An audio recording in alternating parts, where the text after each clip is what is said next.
बंगाल का मिजाज है। साथियों,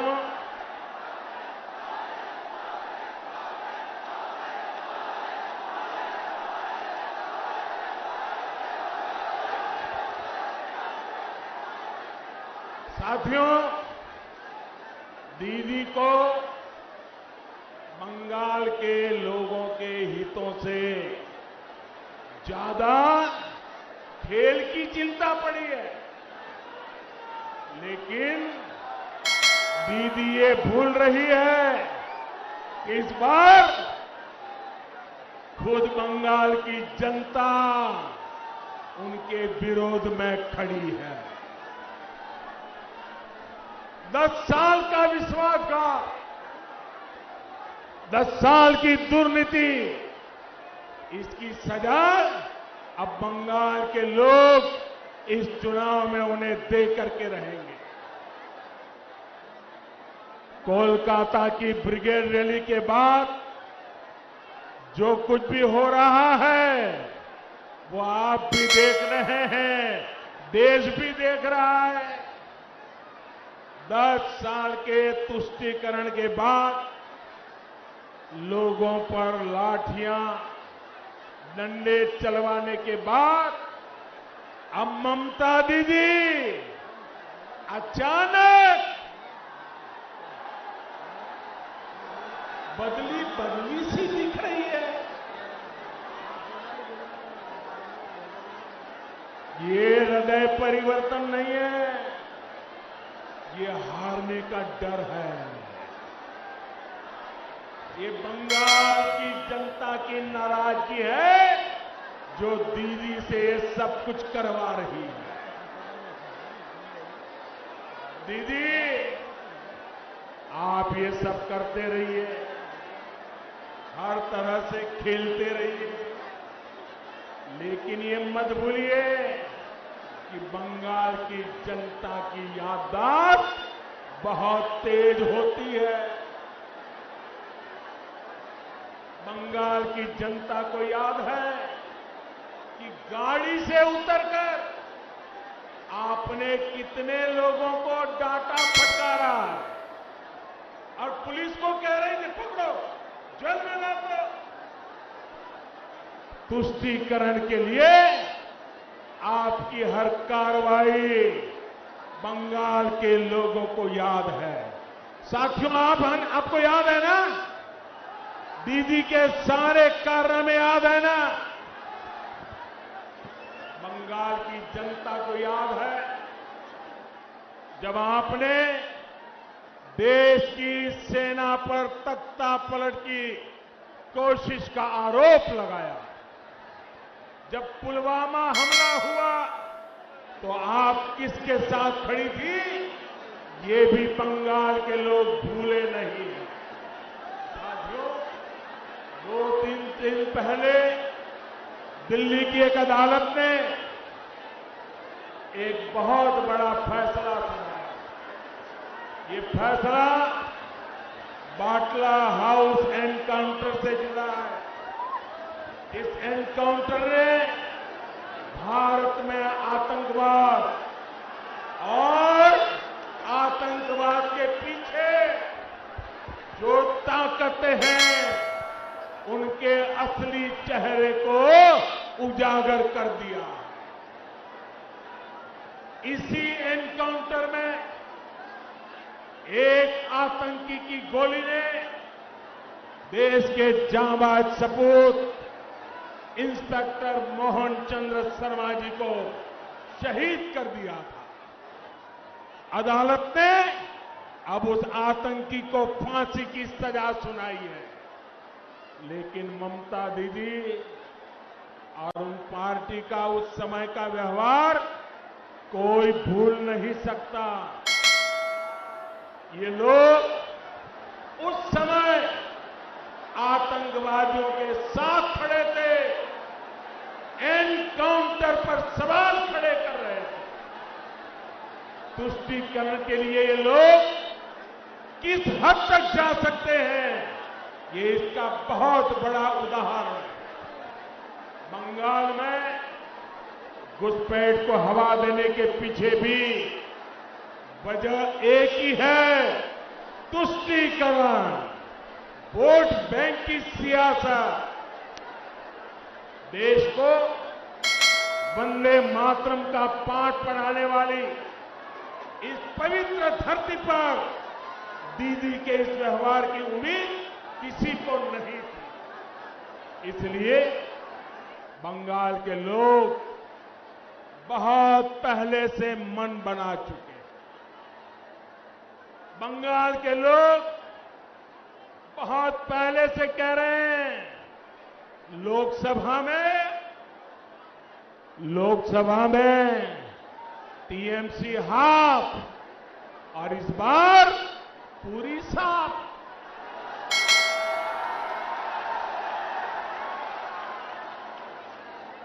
लोगों का ये इरादा देख दीदी अपनी खींच मुझ पर निकाल रही है। वो क्या क्या नहीं कह रहे, वो भाजपा के कार्यकर्ताओं पर भी भड़की हुई है। लेकिन हमारे लिए तो देश की करोड़ों बेटियों की तरह दीदी भी भारत की एक बेटी है, जिनका सम्मान हमारे संस्कारों में रचा बसा। और इसलिए जब दीदी को चोट लगी तो हमें भी चिंता हुई। मेरी भगवान से प्रार्थना है कि उनके पैरों की चोट जल्द से जल्द ठीक हो। भगवान के प्रार्थना कोरी आपनी शीघ्र ही सुस्तो हो उठे। साथियों, पश्चिम बंगाल तभी प्रगति कर सकता है जब विकास प्रक्रिया में सभी साझेदार एक साथ आ सके। लेकिन दलित दीदी ने बंगाल के दलितों, पिछड़ों, आदिवासियों, वनवासियों को कभी अपना साझीदार माना ही नहीं। बीते 10 सालों में कट, कमीशन और तोलाबाजी कल्चर का सबसे बड़ा नुकसान बंगाल के गरीब, बंगाल के दलित, बंगाल के वंचित, बंगाल के आदिवासी को ही हुआ है। यहां जो लाखों गरीबों को पक्के घर मिल रहे हैं, उसमें भी टीएमसी के तोलाबाज हर कदम पर अड़ंगा लगाते हैं। केंद्र से गरीब के लिए सस्ता चावल भेजा जाता है, उसको भी टीएमसी के तोलाबाज नहीं छोड़ते। बीते साल कोरोना के समय जब महीनों तक मुफ्त चावल और दाल का प्रबंध किया गया, तो दीदी के तोलाबाजों ने उसमें भी घोटाला कर दिया। साथियों, आप याद करिए, जब अम्फान साइक्लोन आया और बंगाल की जनता राज्य सरकार की ओर उम्मीद लगाए देख रही थी, तो दीदी ने क्या किया था?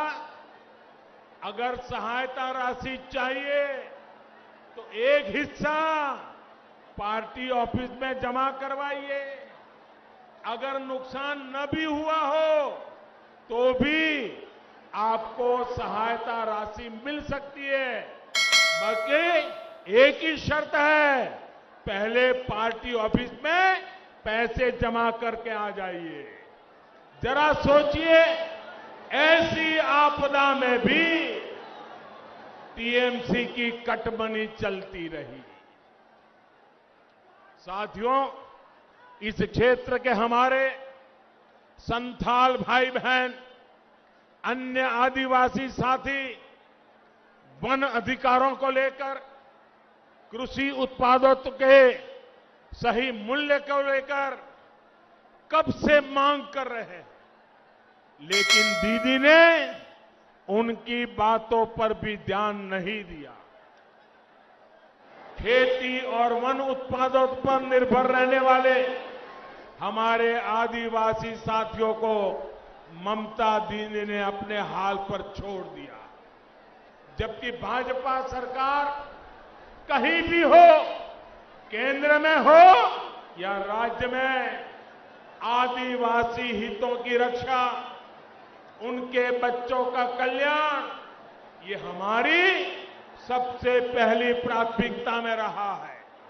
साथियों, ये अटल जी की ही सरकार थी जिसने आदिवासी हितों की रक्षा को और उनके कल्याण के लिए अलग से एक मंत्रालय बनाया था।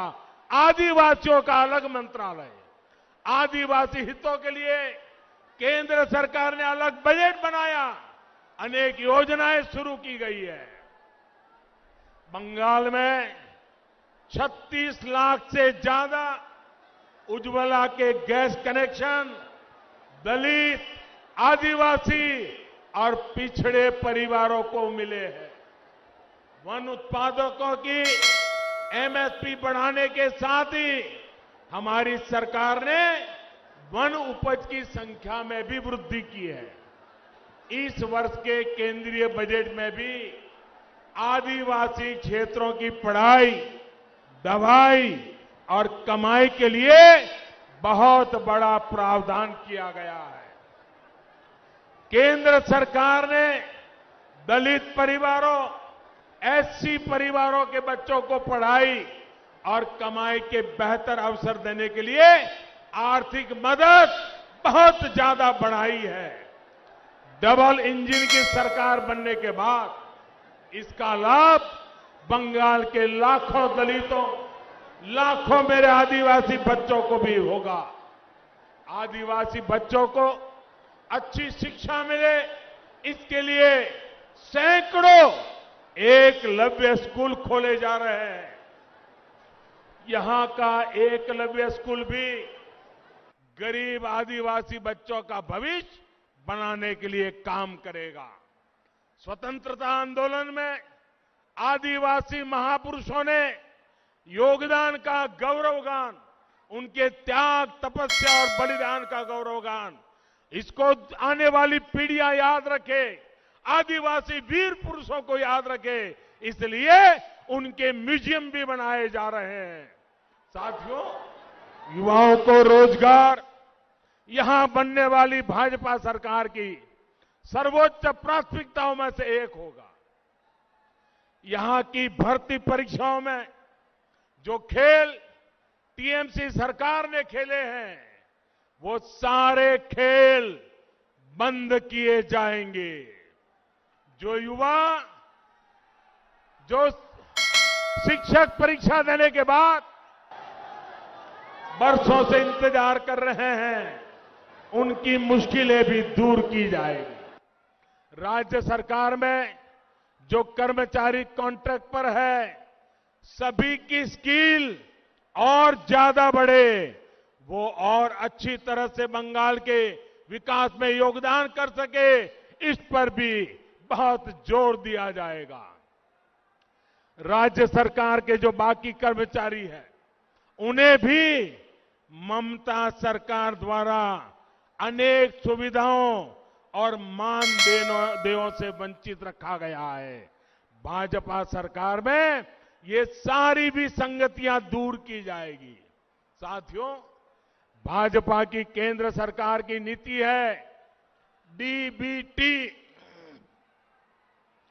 डीबीटी यानी डायरेक्ट बेनिफिट ट्रांसफर।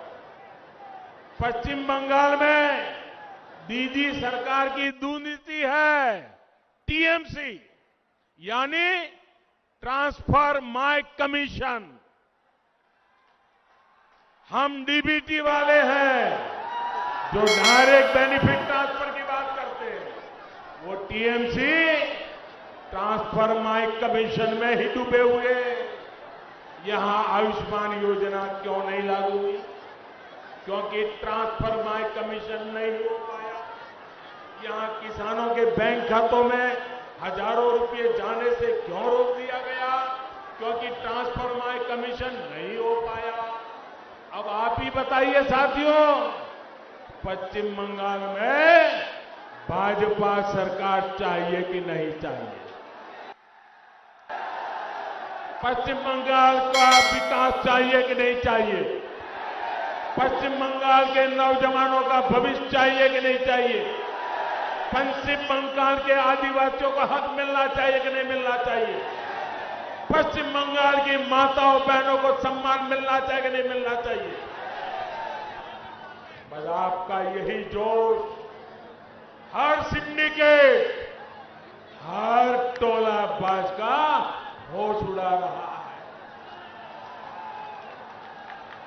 और इसलिए दीदी को आपके जनधन बैंक खातों से डर लगता है। बंगाल में खुले करोड़ों जनधन खाते, आपका हक आपको ही मिले, इसकी गारंटी है। दीदी, दीदी, दीदी चांद चोरीर खेला चलते थाको, आमरा चाहिए खेला शेष हो। और इसलिए आज पुरुलिया के लोगों का, जगल महल का, बंगाल का दीदी को संदेश साफ है, चूरीर खेला छोड़बे ना, छोड़बे ना। मेरे साथ बोलिए, चूरीर खेला छोड़बे ना, छोड़बे ना। चूरीर खेला, चूरीर खेला, चूरीर खेला।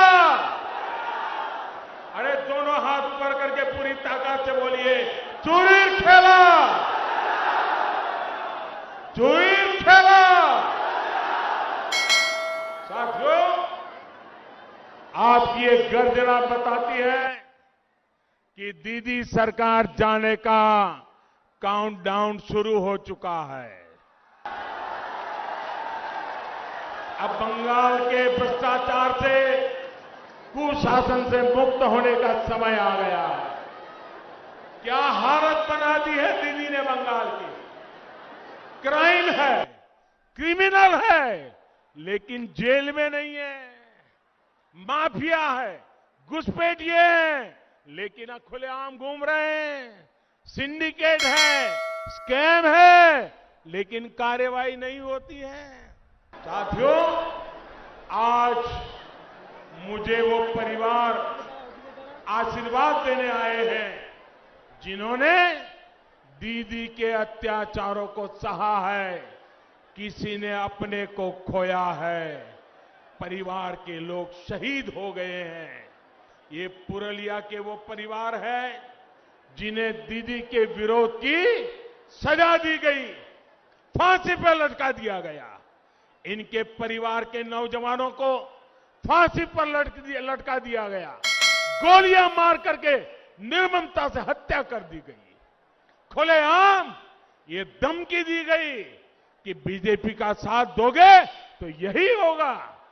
ये किस तरह का राज चला रही हैं आप दीदी। अभी कल रात ही 24 उत्तर परगना में कई जगहों पर बमबाजी हुई है, बम फेंके गए हैं, बीजेपी कार्यकर्ताओं को निशाना बनाया गया है। ये स्थिति ठीक नहीं है। ये बदले की, ये हिंसा, ये अत्याचार, ये माफिया राज और नहीं चलेगा। मैं स्थानीय प्रशासन से भी कहूंगा, बंगाल की पुलिस से आग्रह करूंगा, संविधान को सर्वोपरि रखे, लोकतंत्र को सर्वोपरि रखे।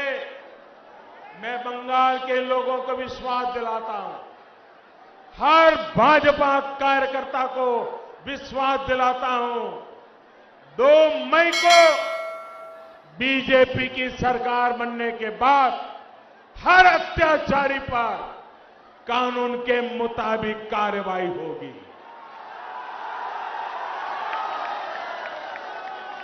बीजेपी की सरकार में कानून का राज फिर से स्थापित किया जाएगा। क्रिमिनल, माफिया और भ्रष्टाचारी को कानून जेल के हवाले करके रहेगा। मेरे प्यारे भाइयों बहनों, हमारे लिए जनता जनार्दन ही ईश्वर का रूप है।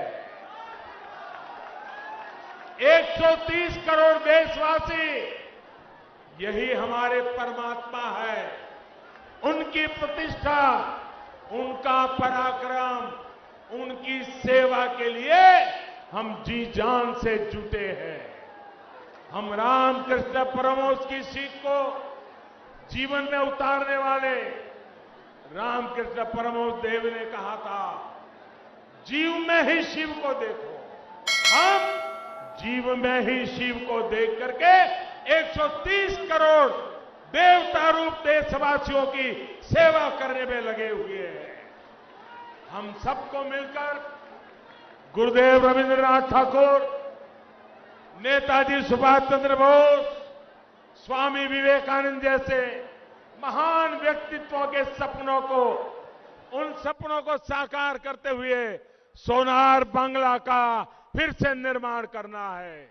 वो सोनार बांग्ला जहां बंगाल के स्वर्णिम गौरव का समावेश होगा और आत्मनिर्भर का सामर्थ्य होगा। वो सोनार बांग्ला जहां हर गरीब, मजदूर, आदिवासी, किसान भाई बंधु एक सम्मानित जीवन जिए। वो सोनार बांग्ला जहां की मां, बहन, बेटी सब सुरक्षित और भय मुक्त रहे। वो सोनार बांग्ला जहां के युवाओं के पास शिक्षा और रोजगार के भरपूर अवसर हो। वो सोनार बांग्ला जहां उद्योगों की कोई कमी न हो। वो सोनार बांग्ला जहां तोलाबाजी, कटमनी, सिंडिकेट जैसे भ्रष्टाचार के लिए कोई जगह न हो। वो सोनार बांग्ला जहां गुंडे, अपराधी, उग्रवादियों की जगह जेल में हो, सड़कों पर न हो। वो सोनार बांग्ला जहां सबके पास एक आवास हो, हर घर सब जाल पहुंचे, आयुष्मान भारत का साथ रहे। आज पूरा बंगाल हमारी भारतीय जनता पार्टी के साथ मिलकर इसी सोनार बांग्ला के पुनर्निर्माण के लिए संकल्पबद्ध है। मैं देख रहा हूं बंगाल की यह धरती सोनार बांग्ला का अब और इंतजार नहीं कर सकती। इसलिए अब यह तय हो गया है 2 मई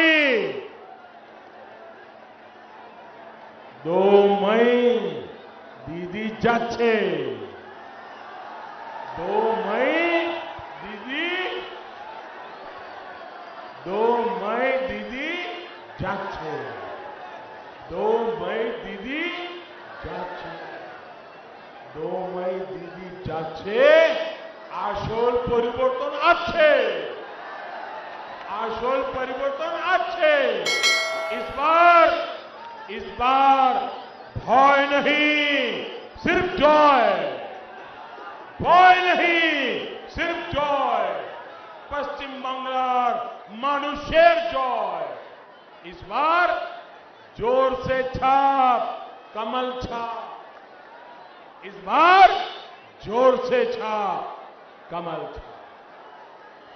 आपका एक एक वोट डबल इंजन की ताकत बनेगा। कमल छाप पर पड़ा हर वोट आशोल परिवर्तन लाएगा, सोनार बांग्ला का निर्माण करेगा। बंगाल के एक एक व्यक्ति को याद रखना है, ये समय अपनी मातृभूमि के लिए कुछ कर गुजरने का समय है।